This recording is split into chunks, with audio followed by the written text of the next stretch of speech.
main outcomes, I hope that it will be innovative. We will get innovative ideas, that there will be an exchange of good practices. There is this innovation race that started yesterday. And I hope that people attending this conference and also the European institutions will get new ideas for policy making. There are several ways we're trying to support the sector. On the one hand, we try to give financing to the sector through our programs, Progress Microfinance. Then, on the other hand, of course, we cannot do a lot of things in the legal way, but at least shaping through the code of good conduct the behavior of the microfinance providers.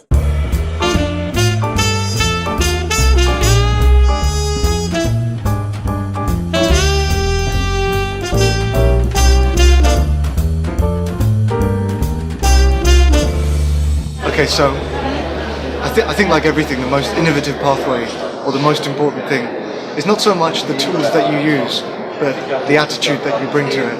And if microfinance practitioners are going to learn anything about this conference, is that they need to open up their eyes with a bit more imagination to start thinking about the same problems again.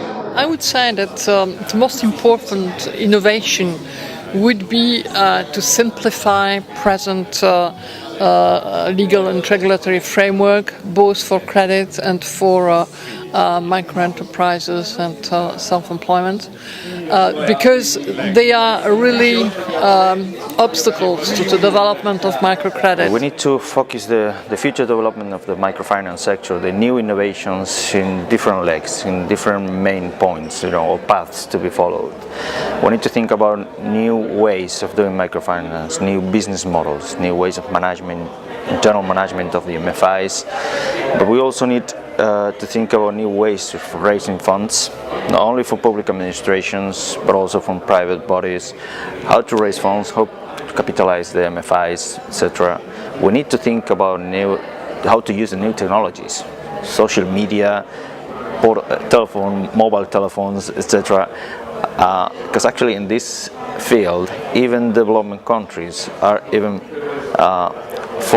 more developed the European microfinance. I'm thinking of a good number of pathways connected to microfinance, of course, in Europe. The first one is the legal framework, the working environment, which will make it possible for the microfinance practitioners to work. That is one. And secondly, is also innovative organizational models that allow change, because the situation in the world we are living in is changing every day. The situation in Europe is changing every day, the unemployment rate and whatever, which means we have to adapt to these changes that are ongoing. And which means also as well that the microfinance institution should have organizational models that are ready to adapt all these changes into their processes and products and services. The transmission of expertise from small and medium enterprises in the north, particularly in Germany, Italy and France, to Eastern European microfinance enterprises. This can be done via the programs Jasmine and Jeremy, already launched by the European Social Fund, and also I suppose that programs for migrants, young and women, particularly the latter category, where Europe is still at its infancy, and Africa, Asia and Latin America can actually give some lessons on what regards to village banking, solidarity groups that with migrant populations in particular.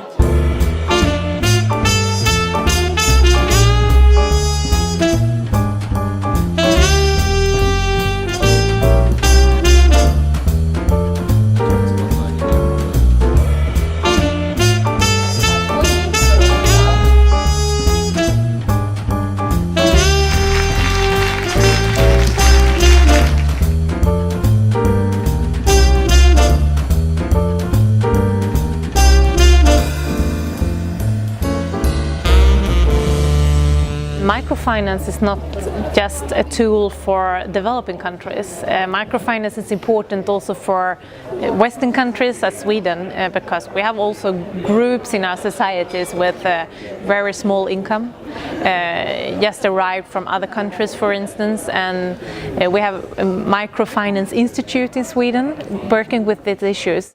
We are in favor of microfinance. That's why we are supporting EMN, for instance, this organization working with microfinance. We also have 5 double the microloans at Almi. So microfinance is a very important tool.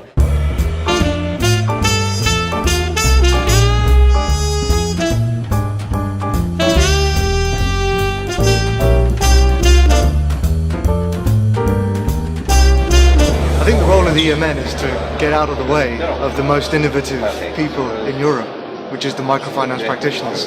The job of the EMN is to offer the platform for them to speak louder and better with each other. EMN should be like a hub where everybody could go there and try to answer or get an answer about how to try to do things properly.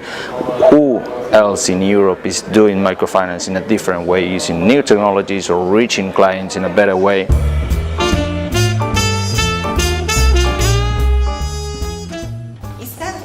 Say 15% of interest up front. There are a lot of students who want to study to implement concrete project in microfinance. The question on the social impact I would have is, I do recognize what you said that a couple of years ago the focus was on volume and on scaling up. How can we combine the two approaches? And I thought that example very concrete. The political environment also supports your investment a little bit. So how do you look into these problems?